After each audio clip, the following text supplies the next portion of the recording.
My name is Niels Kok. I'm a professor in real estate finance at Maastricht University. And 15 years ago, I was one of the co-founders of GRESB.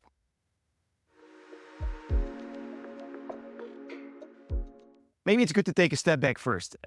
We founded GRESB based on the academic evidence that showed that there was a financial benefit of investing in the energy efficiency and broader environmental sustainability of commercial real estate assets. So I had done research on that, and I presented that to a couple of pension plans, both in the Netherlands and in the UK. And I said, hey, rather than focusing on exclusion or negative screening, etc., there's a business case for environmental sustainability in real estate.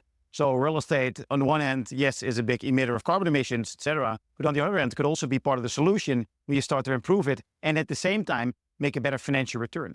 So I think at that point, APG, PGGM, and USS really liked that premise, but they were at that point, and are to some extent still, very much entity-level investors. So either in JVs, sometimes in REITs, in open and closed-ended private equity funds. So measuring sustainability purely by looking at whether it's energy efficiency labels or green labels wasn't sufficient. They had to measure environmental sustainability at the level of the entity, and then including the assets within that entity or within a fund or fund structure. So that's what we set out to do. We set out to measure environmental sustainability at the level of the private equity fund or other structure, JV, etc., or at the level of the REIT. And then obviously not just measuring it, but also to benchmark that against peers within the same country and within the same property type. So prior to 2009, the state of sustainability in the real estate industry was, I think, best described as nascent. So there were definitely some green shoots, so to say. There were asset level initiatives like BREEAM, LEED, Green Star, etc., that were popping up, but nothing was really done at the level of the portfolio, whether it's a private equity fund or whether it's at the REIT level. Nothing's maybe too harsh, but not much was done. The theory of change behind GRESB was really to measure environmental sustainability at the portfolio level, so that's an entity including its assets, and to compare the performance of the entity against its peers, ideally in the same country, in the same industry. And by having that ability to compare yourself against your peers, not just at the level of, oh, here's my score or this is my rating, but also on individual KPIs, you have the ability to improve and to catch up to your peers, but your peers will also improve. So basically, you get a challenge to continue to improve. That holds for the individual asset owner and the investment managers, but it also allows the investors in those entities to make these comparisons and then to use that information to make informed decisions. So investor thinking on environmental sustainability as it pertains to real estate has evolved a lot. And when we started, I think investor thinking and consideration of energy efficiency and sustainability in real estate was very limited, certainly limited to a small number of investors. So on the one hand, I think we've grown the pie enormously in the sense that many more asset owners, institutional investors are now really thinking about environmental sustainability in commercial real estate, not just because of the environmental part, but also because of the financial part. So basically the number of companies and funds that are thinking about this has grown enormously. At the same time, the level of sophistication has really changed. And the level of sophistication used to be, oh, are you participating in GRESB? And then, maybe how do you do? And I think that has evolved to much more granular thinking, first and foremost on carbon emissions and on which trajectory are you, but also on climate risk and resilience, also on issues as it relates to health and well-being. So you see further sophistication also in the thinking about environmental sustainability, and that continues to progress. The impact of the real estate sector on the real economy, but also on the environment, is enormous. And there's different ways to describe that, 40% carbon emission, et cetera, et cetera. So if we're able to reduce that impact, both at the operational stage, as well as at the stage of construction, and that holds for real estate as well as for infrastructure, we'll be able to really have a very positive impact, not just on the environment and the different elements of the environment, that's carbon emissions first and foremost, but also biodiversity and other elements. We also have the ability to improve the bottom line, to reduce risk, and to enhance returns. And that combination, to me, is true impact. So the ideal state of sustainability in the real asset industry, to me, is full reflection of different elements of sustainability across the investment lifecycle. And different elements, I think that's important, right? Because to some, carbon emissions are the North Star and the reduction thereof. To others, it's elements as it relates to the S in ESG, so health and well-being, et cetera. And to still others, it's elements in the face of climate risk that I need to deal with right now. But what you see is that given the transparency in some of these elements is still relatively limited, that the reflection in pricing is not always fully there. And we need to get there for investors and to have the real business case of investing in sustainability in the real asset space. So I think that's really important, that we get transparency, that we get full reflection in pricing, and we consider elements that go beyond just carbon emissions as if it weren't enough. And then basically that allows us to move forward into a world where sustainability gets priced in the right fashion. Some assets, will have it. Some assets, it just doesn't make sense to make further investments. That's okay. They'll just depreciate, and we reconstruct. And then we reconstruct, hopefully in a way, using timber, using circular materials, that we build new, also in a way that we don't have to reflect on those buildings 50 years down the line. That, well, I wish we'd done it differently.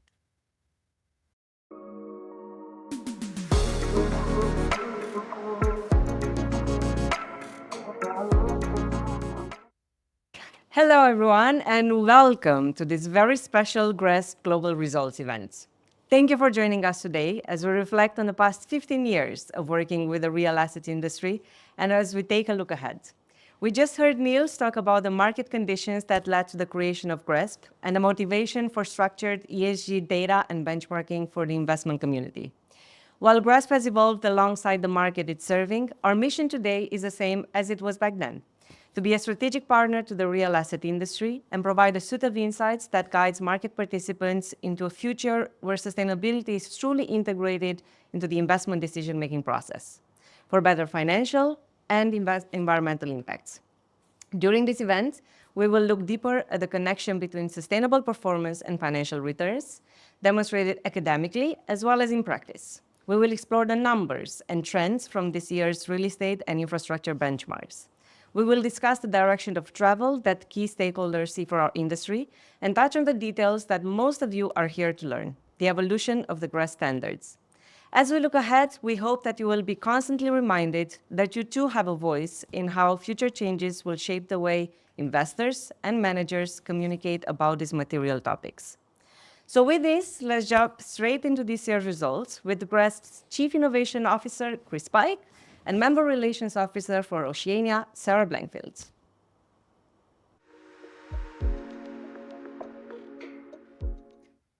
Thanks, Rox. I'm Chris Pike in Washington, D.C., and I'm joined by my colleague, Sarah Blankfield. And I'm Sarah Blankfield in Sydney, Australia. Now we're going to give you a rapid-fire update on 2024 GRESB participation and performance highlights. We'll just skim the surface of what's available in our public results and benchmark reports. Let's start with infrastructure.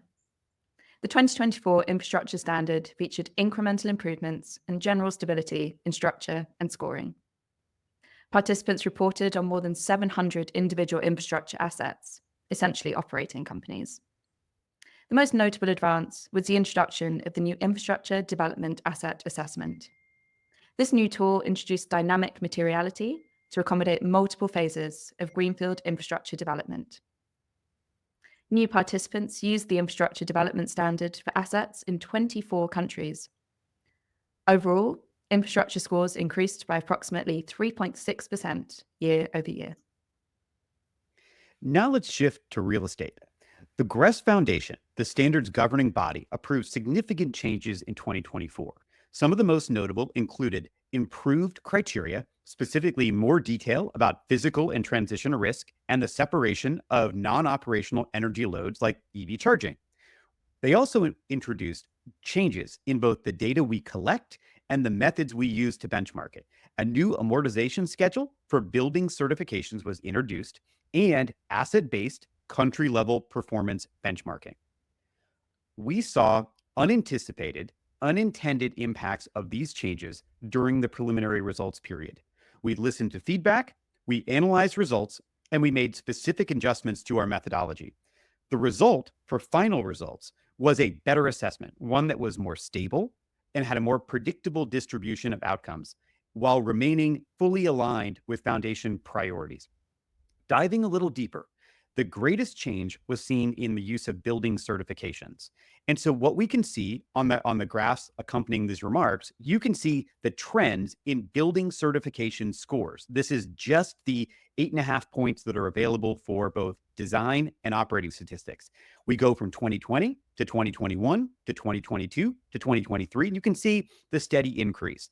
Then you can see the scoring for the preliminary 2024 results. You can see that across the board, entities generally lost some points. This occurred across all regions, although it was more pronounced in some than others. Then you can also see how in the final results, the building certification scores rebounded to near the 2023 level, a little bit below, because the building certification scoring does still continue to include the discount rate or the amortization over time of the value of certifications. So you can get a sense that we heard that this happened, we saw that it happened in data, and we took action to fix it. Shifting to the slightly bigger picture, the 2024 real estate final results are very similar to 2023. They have an identical median score, 78, and similar statistical variation. We also see familiar patterns with our colleagues in Australia and Asia Pac rising to the top of the global rankings. We also will see that what we have seen this year is a flattening of the long-term trends between 2020 and 2023 into 2024. It is critical for investors and managers to understand that despite high levels of stability in the benchmark, results for any individual real estate entity can and do vary for a combination of reasons. Year-over-year score changes for individual entities reflect interactions between management actions, alignment with foundation priorities, and methodological changes. Consequently, stakeholders in the interpretation of these results should recognize that year-over-year changes for individual entities may not be directly comparable under some circumstances. And with these changes in mind, we understand that the accomplishments of participants cannot be completely captured in scores, which are necessary, but necessarily imperfect. We have specific recommendations for investor members to consider when interpreting results. First, unpack top-line GRESB scores and focus on aspects and indicators. Second, focus on numeric rankings within countries and peer groups. Third, look at fundamental sustainability practices, such as data coverage. Fourth, consider responses to emerging issues, such as transition and climate risk. And finally, examine trends in performance indicators, including energy, emissions, and water consumption. Taken together, and alongside an understanding of the characteristics and circumstances of each entity, these recommendations provide the basis for constructive engagement between investors and managers within an evolving real estate benchmark. Thank you, Sarah. And that's good advice for infrastructure investors too. It's smart about how to interpret and apply the GRESB results.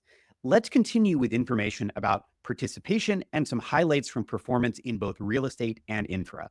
This year, GRESB participants included more than 3,000 financial companies and funds across real estate and infrastructure, a new record. Participants represent 15 real estate sectors and 36 discrete types of infrastructure. Real estate participation expanded from 75 countries in 2023 to 80 in 2024.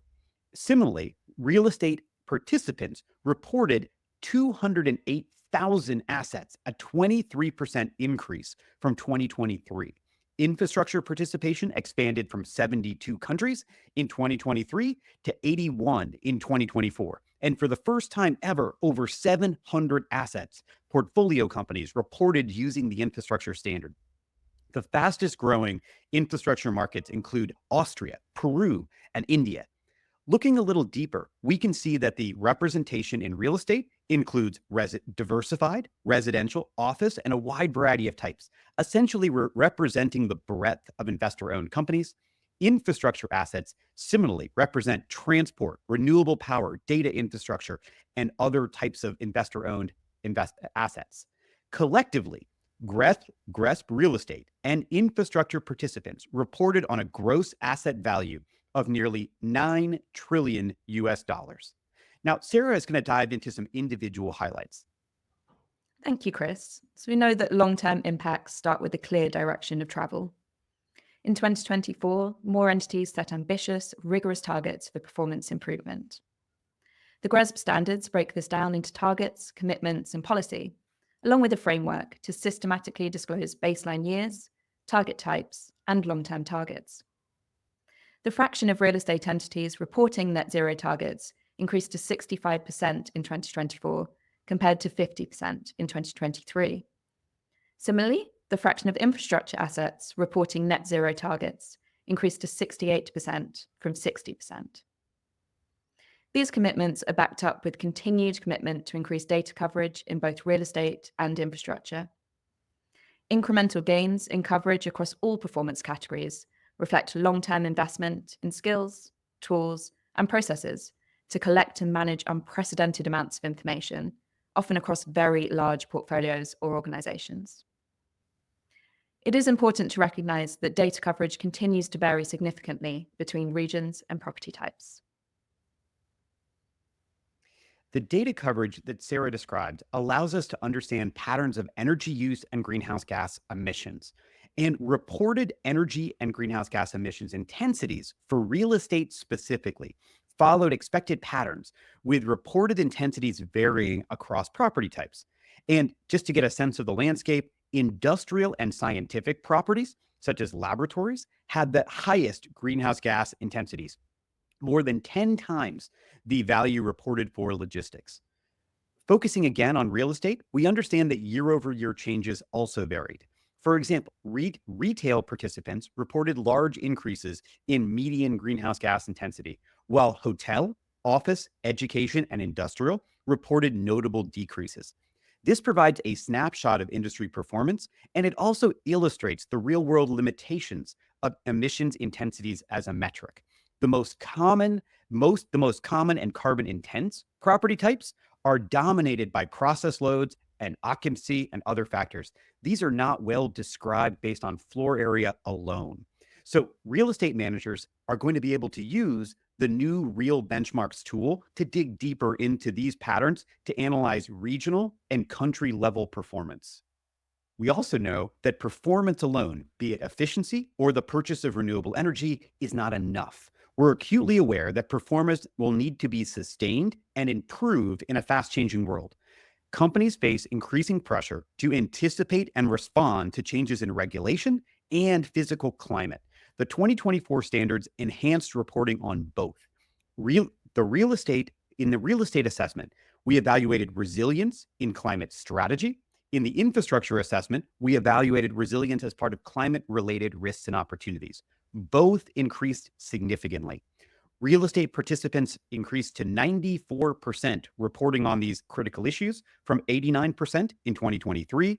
Infrastructure participation increased to 95% for funds, 92% for assets. Taken together, these trends illustrate that active management of transition and physical risk are nearly ubiquitous among both real estate and infrastructure participants. But we're also looking to the next generation of issues. And two highlights for us were first, embodied carbon.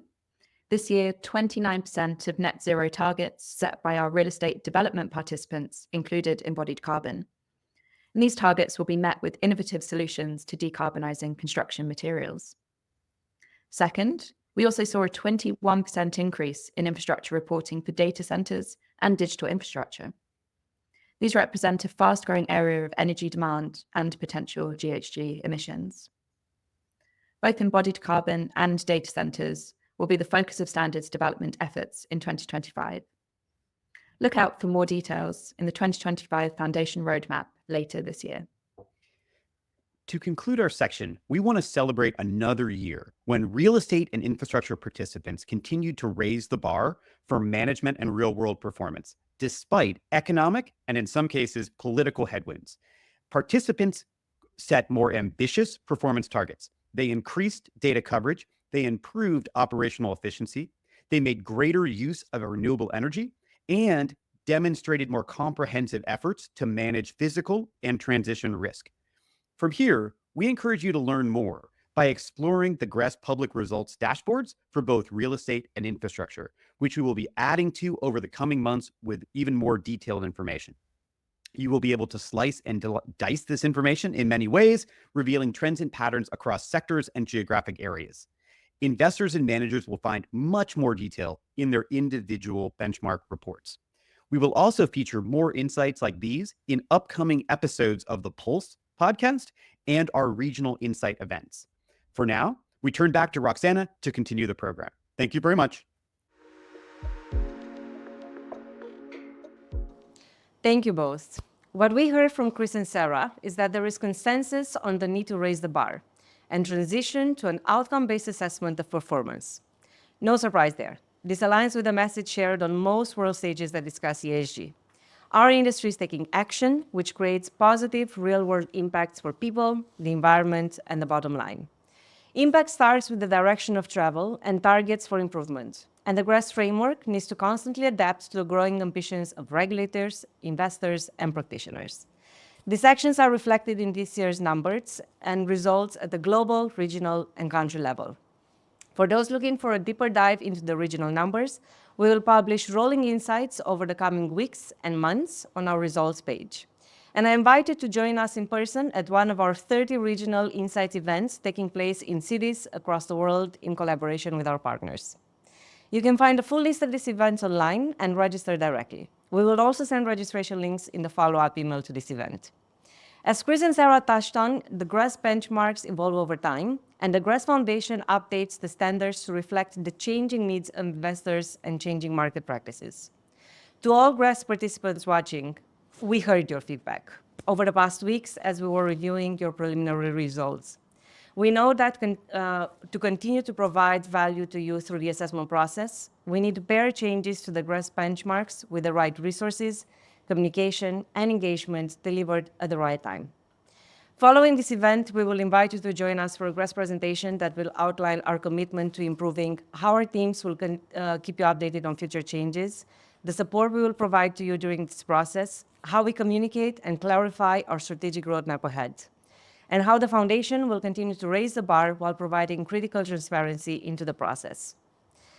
Now, turning our attention to the longer-term plans. First, Neil Scott will join us again, alongside Professor of Real Estate Finance, Evis Devine, to discuss how sustainability and participation in GRESB is linked to financial returns of some of the strategies will drive us forward. Let's dive straight into it.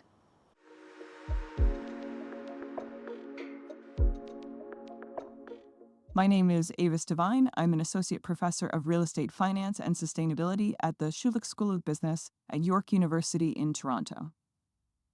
So Avis, it's great to see you. You're actually visiting Maastricht this semester on sabbatical from the Schulich School of Business. Yeah. And what's so interesting is when we started GRESB 50 years ago, we did it based on the premise that actually financial performance and environmental performance at the asset level were going hand in hand. And we did this academically important paper that we care about a lot. And then we set up GRESB really to measure environmental sustainability at the portfolio level, not with the purpose of doing a similar study and relating environmental performance to financial performance, but you were actually the first one taking the GRESB data and relating it to financial performance. Yeah, I think I sort of knew that back then, but it's interesting to hear it repeated back to me because it feels like we deal with that data so much now to help firms understand their portfolio level footprint that I sort of forget that, I was one of the early adopters of the GRESB data, and it's it's been such a great resource to be able to use that data to look at both the asset level and the firm level effects. One of my favorite studies that I've done has really tried to tease apart those financial effects to look at which benefits collect to the asset level and which filter up specifically to the firm level. Because without knowing those differences, it's harder for other firms to replicate their portfolio behaviors and get similar benefits. Right. Yeah. So in that study, remind me, what do you find specifically in terms of benefits or kind of positive relationship between environmental sustainability at the asset level, or what then pertains to the portfolio level? Yeah. So this grew out of an earlier study that I did with Erkan Yonder, where we looked at green building certifications, where we teased these apart, and we saw, and then we replicated similar analyses using GRESB data specifically to test whether this evidence that we'd already seen at an asset level about higher rental premiums, occupancy rate premiums. You and I had a paper that found lower tenant improvement allowances, higher probability of tenants releasing their space, Yeah. if those kind of asset level results still showed up, which in a lot of cases they did, but then when they filtered up to the firm level, a lot of times there we were looking for both how the market prices this investment, this involvement, and also then how that is interpreted across some of our major risk metrics. And risk is one of my favorite ways to go about financial impacts of sustainable investment. Right. So there we're seeing evidence of things like certainly lower interest costs, which is an important conversation that's going on right now. Especially today. Yeah. And in the space of the burgeoning realm of green bonds, as well as other sustainable and sustainability-linked bonds, we're seeing financial benefits associated with the lower risk assets that are associated with those. We also saw some loose evidence regarding some streamlined administrative and general expenses. But I think my favorite results in this space are always about how the market prices firms that commit to these types of endeavors. And we've seen across a couple different studies evidence that firms are often viewed as not only, or they're not only rewarded for the financial benefits that we already observe at the asset level, but they're rewarded in addition to that in a way that says the market is pricing the certification of their firm as being environmentally conscious. Right. So it's that corporate image benefit. Right.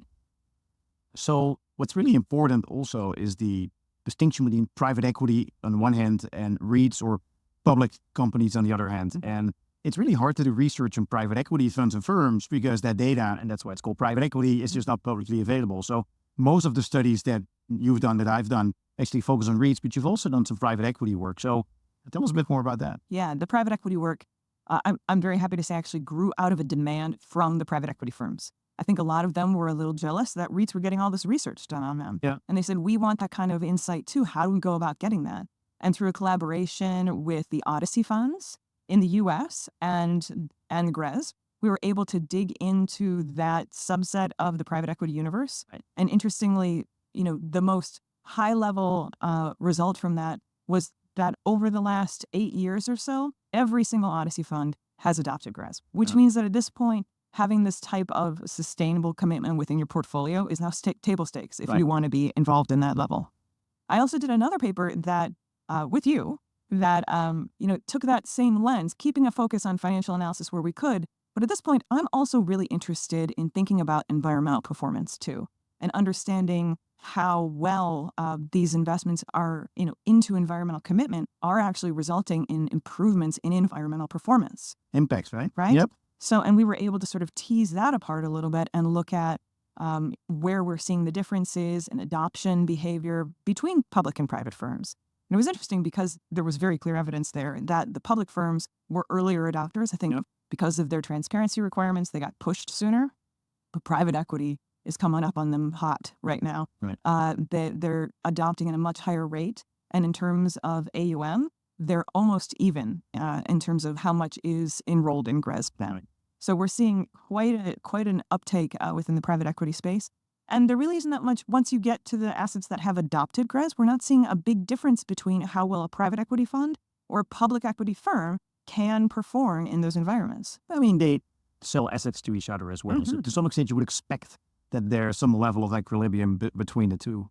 So the world has evolved. The GRESB has been in existence for 50 years. The database really has expanded from a portfolio or fund level down to asset level information.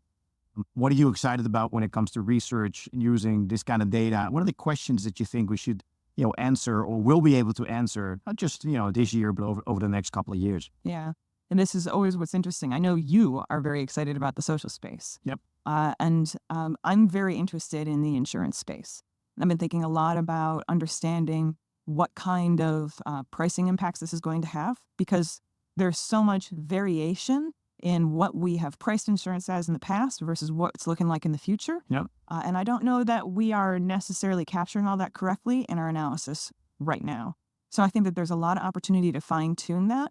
And for the firms that are paying a lot of attention to the climate risk and are trying to address that, they may be able to minimize some risks and therefore, perhaps obtain better interest rates and those other benefits that we saw from early GRESB adopters too. Right. So, Turnabout's fair play. What are you excited about in the future? Yeah, that's a good question. So I think there's two things that I'm excited about when it comes to GRESB and this kind of data. And one is focusing more on impact and really looking at environmental impact. So as you just said, well, if you improve your GRESB score, it's not just about financial sustainability or financial performance, but also about environmental performance. And equally, I'm excited about the asset level data and really look into the data and see, how can different operators, how can different funds and firms also improve their assets and through that improve the environmental impact. And as the database of asset level information grows, I think there's a unique opportunity to dig more into that. That's one. And then the second element here is infrastructure. We've been focused primarily, I would say, on financial performance, environmental performance in real estate space as more data has become available. But infrastructure, it's much more diverse, it's much harder, but at the same time, it also offers the opportunity for research, again, both from a environmental perspective as well as from a financial perspective. And I think that could be standalone, but certainly also in relation to each other. And I think that combined could be a research agenda for, till like 2030, next 5 years. Yeah. And also that's one that GRESB data can help support because the GRESB infrastructure space has been developing for a long time. And with the recent climate impact acquisition, we're looking at even deeper asset level data. I think that company's approach to trying to start with the most carbon intensive assets first really shows that they're sort of leading with us trying to figure out the low-hanging fruit. So there's some great data there for us to dig in on infrastructure as well. Lots of work to do. Yeah. Well, it was really appreciate the time, the effort to share your wisdom here, and also to give the perspective of kind of more recent research on financial performance and environmental performance. And I look forward to many more productive years of research. Yeah, it was lovely, and it's so nice that we happen to be in the same place, can do this in person instead of by Zoom. Yeah. Thanks. Thank you, Niels, Avis, for your contribution today. I think the work that you're doing is absolutely critical for demonstrating in academic terms what most of us know intuitively from practice. And that is that sustainability leadership goes hand in hand with financial performance.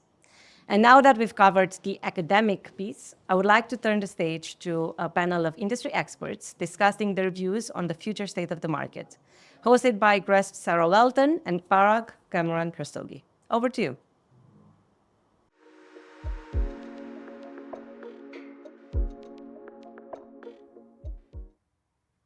We've heard a bit about where the real assets industry is today, so let's look to the future. To do that, I'm here with two of my favorite foundation board members, Martin Jennen of PGGM, Vincent Felteau of PSP, and my GRESB colleagues, Alison Schneider and Parag Cameron Rastogi. Martin, I'll start with you. PGGM has been with GRESB since the beginning, and I know you have a vested interest in seeing the standards evolve in a way that continues to be valuable to investors.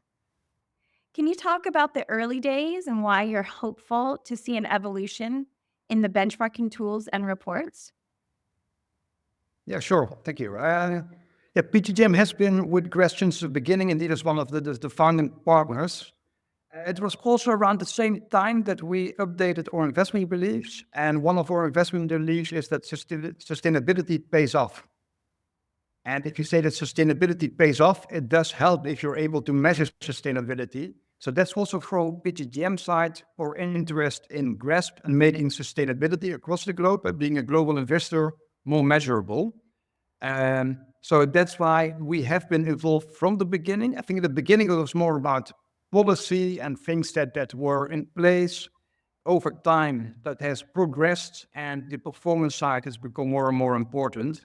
And this topic is also about looking ahead. I think that's something that has happened and will continue to happen into the future. I think that to move from policy to more performance measures, that's really something to look at. The GRESB standards also evolved and need to evolve further. It's about through industry feedback, input from the real estate standards committee, the foundation report, collaboration with GRESB. That's how the standards will evolve further. And I think that's needed there. We keep on adding more things to the measurement, which is important because this whole topic of sustainability has also really grown much bigger over the years. But I think at the same time with this adding of more things to be measured that are important, it's also important a bit more thematic scoring. So to also think about how we look at the scoring and how to make sure that also the output remains relevant. And that's something that I think everybody at GRESB, but also the Foundation Board, is working at to make sure that these measurements stay relevant in this moving subject of sustainability. Because we still believe that sustainability pays off, but the measurement of it has evolved over time. Yeah, and it's a critical role that, that the board plays, and to keep driving this progress forward and listening to the industry and listening to investors. So that's awesome. Allison, you too have been here since the launch of the infrastructure standards. Could you elaborate on what you think are the opportunities in sustainability within infrastructure investment? Thank you, Sarah. Yes, I have been there since the beginning. And look, it's a different world today. Today, we had over 5,000 PRI signatories with over $101 trillion assets under management. So you have many LPs that are actively seeking for sustainable infrastructure investing. And infrastructure as an asset class has completely blossomed. It's just astonishing to see it becomes a greater and greater portion of investors' portfolios. The link between infrastructure and the UN Sustainable Development Goals is also very, very strong, particularly for emerging markets, which, of course, the SDGs were formed with emerging markets in mind. So these are the types of things that I think about. Also, we see the definition of what is infrastructure actually expanding, and you see some hybrid sub-asset classes. So, for example, data centers could be in real estate, or they could be considered to be in infrastructure. So it's really fascinating to see all of these trends and opportunities starting to evolve. And amongst that, how we define sustainability is also changing. So it's very dynamic. In Canada, we have a saying, you've got to skate to where the puck is going, not to where it's already been. And if you look at emerging markets, from a macroeconomic perspective, GDP per capita, urbanization, even things like patent filings, it's astonishing to see all of the macroeconomic fundamentals are looking really strong for many of the emerging markets, particularly India, of course, which now has taken over China as being the largest populated country on the planet. And sophisticated institutional investors are long-term patient capital investors. So they're willing to ride out a little bit of volatility in the short term to make the right investment decisions in the long term. And then that in turn can help bolster and have better links to those SDG goals. So I think this is a really exciting time to be an investor in infrastructure in particular, whether or not you're looking at alternative energy, efficiencies across the portfolio, battery storage, electrification of the grid, digitalization. There's so many different opportunities out there. And to me, I think that one thing that GRESB could do, because now GRESB's been at this for quite a few years, so GRESB is literally sitting on a mountain of data, is to be able to use the data that we already have and create benchmarks. Well, I guess we already do this to some extent for emerging markets or for particular countries, but where we tease out certain types of sustainability data. So, for example, the world is more focused now on biodiversity than it ever used to be. You realize that there are nature-based solutions. Nature has an absorptive capacity with respect to carbon emissions. So are we doing an adequate job of tracking that? So I think there's lots of opportunities out there. I'm excited for what the future holds. I appreciate your input and your Wayne Gretzky quotes. So thank you for all of that. You touched on, the fiduciary responsibility. And so, Vincent, I'd love to turn to you. As fiduciaries, you are responsible for providing your investors with an optimal return. So I'm curious how you think GRESB helps organizations demonstrate sustainability performance alongside financial performance. Thanks, Sarah. I think this is a great question. More and more investors have a desire today to better understand this link between financial performance and sustainability indicators. And when you think about GRESB, there's a few aspects I think that help to make that link. First, GRESB offers a globally recognized framework for evaluating sustainability across real estate and infrastructure, as we know. but it does it in a transparent manner. And by benchmarking against peers and tracking improvements, it helps to build credibility and trust with stakeholders, which is crucial for demonstrating the financial impacts of sustainability efforts. The other aspect as well is that when you look at the indicators, GRESB integrate qualitative governance aspect, but also quantitative metrics such as energy consumption, greenhouse gas emissions, water management, and these sustainability indicators are directly linked to operational efficiencies and cost reductions, which influence net operating income. So basically, assets that perform better on these metrics generally have lower operating expenses. And studies have shown that also higher GRESB score correlate with risk mitigation and cost saving, providing tangible financial benefits.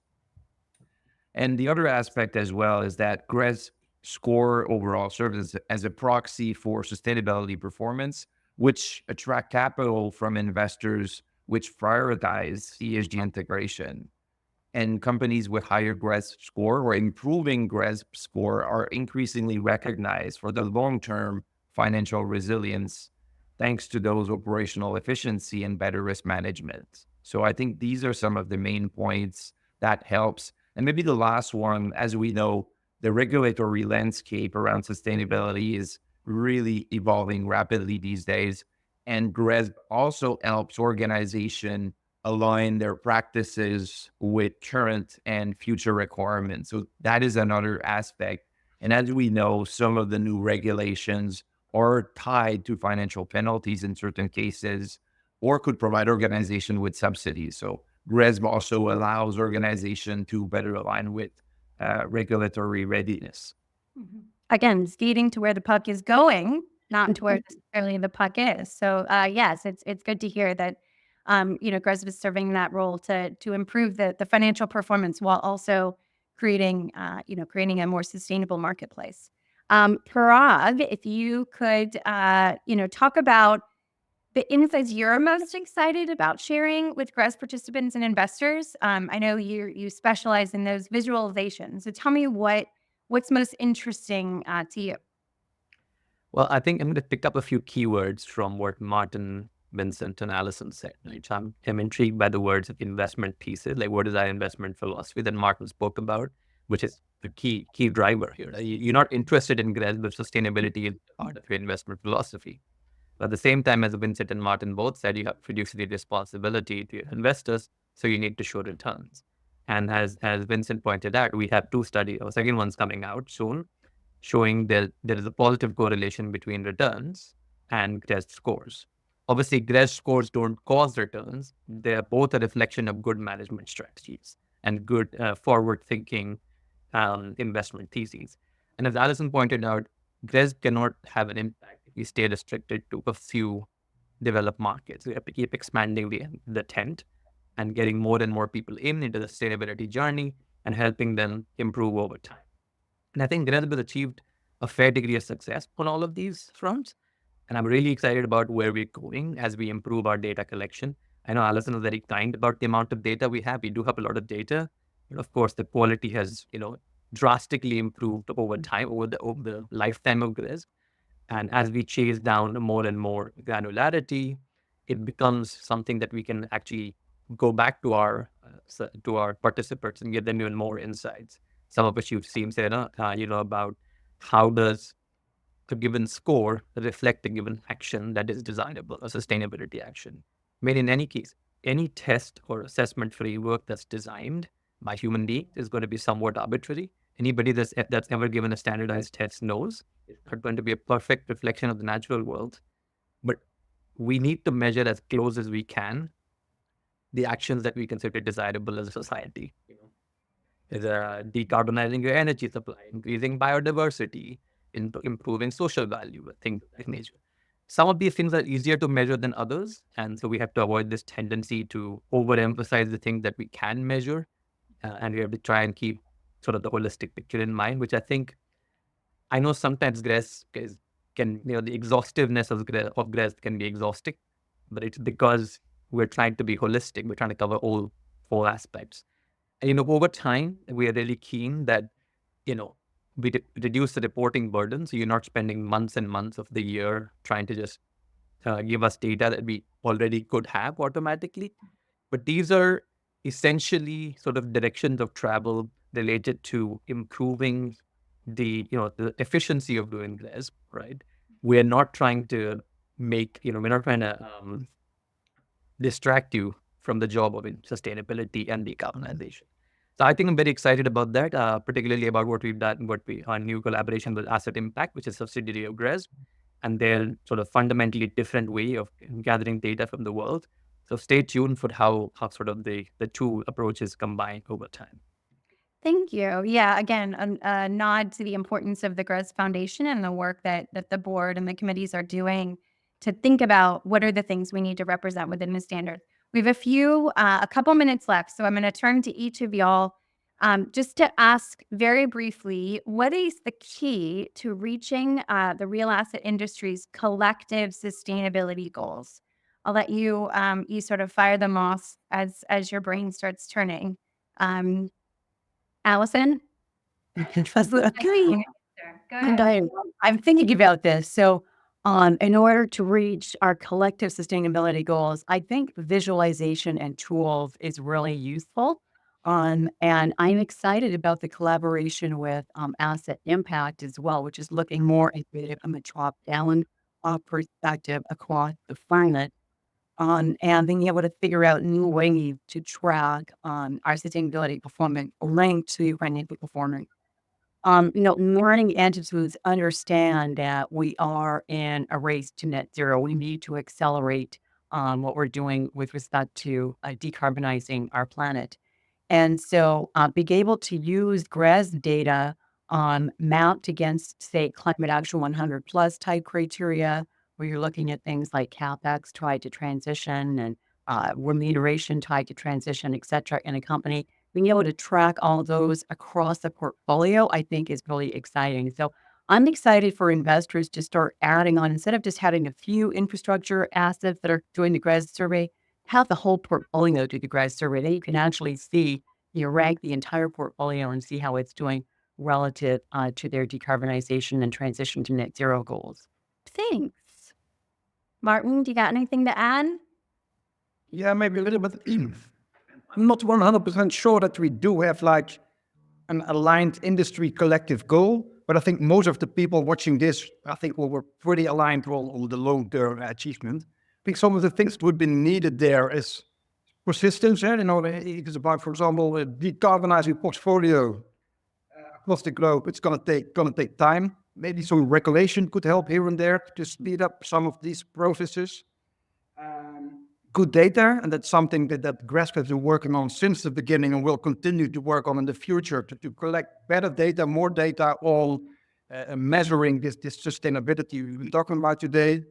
And I also think that some innovation won't do bad either, right? So these long-term goals are something where we still have decades to go maybe with some of these buildings to decarbonize. Innovation will be part of the solution. Of course, we're not the only solution, but it won't be bad for progress here. Thank you. Vincent? Thanks, Sarah. I think I'll keep it short. When I think about GRESB today, I think a lot of people are still using GRESB for reporting and benchmarking, but I think we need to increase our usage of GRESB for really analyzing performance and improvement, and also making investment and asset management decisions. It's really made for that as well, and I don't think we're leveraging as much the tool as we should on that part. And the last point is also we tend to focus significantly on high-performing green assets, but I think we need to spend more time analyzing the performance of assets that are brown to green, which provides an amazing opportunity as well. Amen. Parag, bring us home. That brown to green is a sort of personal passion of mine as well. We just published a white paper on that. I think transparency in data is going to be key, and being able to share it widely, with appropriate safeguards, so that we can get more and more carbon intensive assets and make them cleaner, rather than just focusing, as Vincent said, on the most clean assets and just forgetting the big picture. A big thank you to all of my panelists. Thank you so much for being here. And now I will turn it back to Roxana.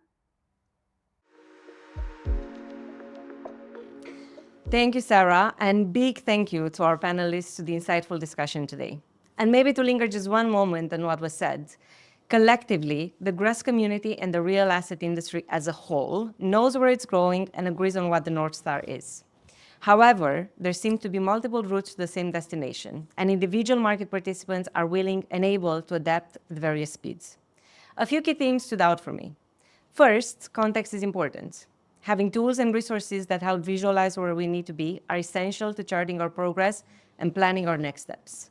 It's not just about having access to the data, it's about being able to see the bigger picture across the industry and act on it. And that is our role as our partner, helping make sense of the data and uncover insights from the big picture down to the granular details to support decision-making, whether you're investing in sustainable assets, working from brown to green strategy, or looking to keep pace with an evolving industry. Second, innovation, as mentioned by our speakers, will be critical in our decarbonization journey. Whether through cutting-edge technology or new approaches to asset management, innovation drives the transition. And third, transparency sits at the heart of our work together. Without clear and reliable data, we cannot plot the course ahead. This is, of course, the case for our participant members navigating change and involving investor expectations, as well as for us at GRESB, working to make sure you all know what is coming in terms of the standards and the GRESB benchmarks. Transparency is key, and agree that we can all do better here. Before we close, I'd like to take a moment to thank you all for being part of this journey. We've accomplished so much over the past 15 years, and I'm incredibly excited about what's coming next. To give you a taste of what's ahead, here's a special montage from the GRESB team sharing what we're looking forward to in 2025. As we are reinforcing our GRESB member success team, I am very excited for the various initiatives we're taking to make the GRESB journey of our members smoother. Number one, I'm very excited about the new and better resources materials we are preparing for 2025. In 2024, we launched the GRESB AP for real estate, and in 2025, we aim to launch the GRESB AP for infrastructure as well. Number two, I'm very excited about the fact that we will launch new services to support our members and to hold their hands better throughout this process. In particular, in Q1 of 2025, we will launch the GRESB Quick Start to help them start on their journey. And number three, I'm very excited about the fact that we want to develop stronger relationship with our partner. They are a key enabler in the GRESB journey and multiplier of impacts, and we will work closer with them in 2025. Hi, my name is Motazim, and I'm the product manager of fixed income at GRESB. In 2024, ESG has gained more and more prominence in the fixed income space. At the same time, GRESB initiated the Real Estate Lender Roundtable next to the already existing GRESB ESG Infrastructure Debt Working Group. The Real Estate Lender Roundtable consists of the most prominent and forward-thinking real estate lenders and investors out there. With the feedback of these roundtable participants, GRESB will launch the Real Estate Lender Assessment in 2025, which I'm really looking forward to. The aim of the assessment is to assess and benchmark real estate lenders and the integration of ESG within their firm. Next to all of this, GRESB is also partnering up with the ESG Integrated Disclosure product to provide the industry with a real estate-specific borrower assessment, which lenders can use for due diligence and loan monitoring purposes.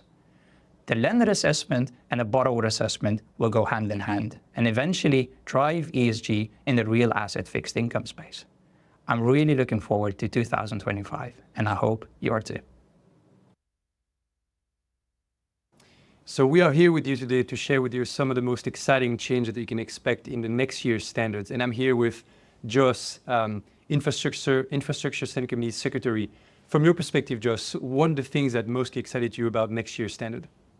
Yeah, I think there's a whole host of changes coming in that are really exciting. On the infrastructure side, next year we're ramping up data quality significantly. We're introducing data coverage levels for the first time. This is going to make our data far more usable, far more comparable. We're also looking at key ESG topics as well, net zero being the priority. And next year, we're excited to say that for the first time, those with net zero targets will be able to actually view in their benchmark report their progress and how they're doing against their own ambitions, their own net zero targets. and investors can use that information too.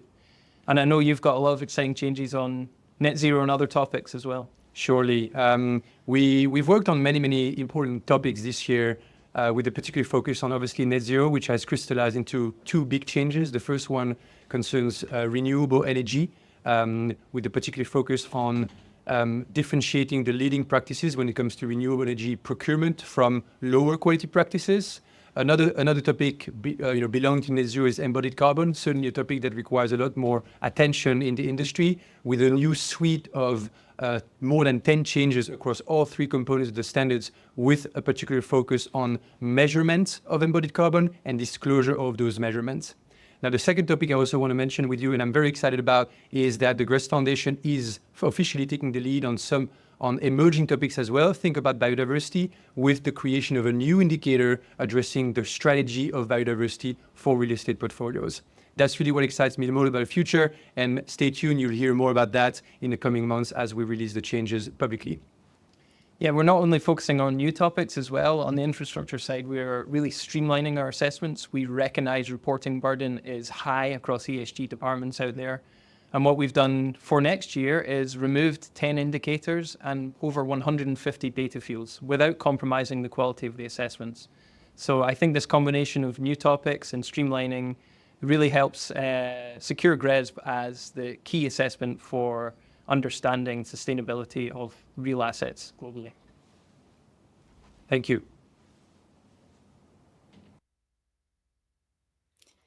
This year, we reached a significant milestone with the introduction of real benchmarks. So far, the market response has been very positive. It has given us a lot of guidance on how we can provide more insights for fund managers to understand, engage, and act with their asset level data. For the year ahead, I'm very excited for us to develop those insights into actionable functionalities. The key areas of developments that we will be looking into include providing additional benchmarking insights for new performance indicators, as well as more dynamic ways for fund managers to be able to predict the performance of individual assets. And now we'll give you an exclusive look into what's already coming for real benchmarks in 2024. Sustainability and ESG factors are central to investment decisions across real estate. However, many organizations struggle to understand and measure the impact that individual assets have on their portfolio's performance. What does the performance of a typical asset look like? How does it compare against peers or align with decarbonization goals? And what level of retrofit could be needed to improve your portfolio's sustainability score or ranking? With real benchmarks from GRESB, real estate managers can answer these business-critical questions and gain market insights through one interactive, intuitive tool. You can find exactly which of your assets are under or overperforming against peers and by how much. Use these insights to prioritize where to spend additional effort or investment, whether in data collection or energy efficiency measures. Filter your portfolio by type, location, or operational control for customized reporting. View detailed energy and greenhouse gas data by scope. Better understand how one or a collection of cohort assets perform against CREM decarbonization pathways. And if you have gaps in asset data, GRESB's industry-leading estimation model can provide highly representative estimations to get you started. Managers can also clearly see how each asset contributes to their GRESB score and how many points are left on the table in the aggregate and across key performance metrics. Dive into the energy performance, like-for-like improvements, and data coverage for each asset, and see which assets are helping and which are hurting your overall performance. Explore the other scored components, from greenhouse gas emissions, water and waste, to building certifications. GRESB's Real Benchmarks empowers you to make informed decisions faster, improving your efficiency, saving time, and maximizing the impact of your ESG efforts.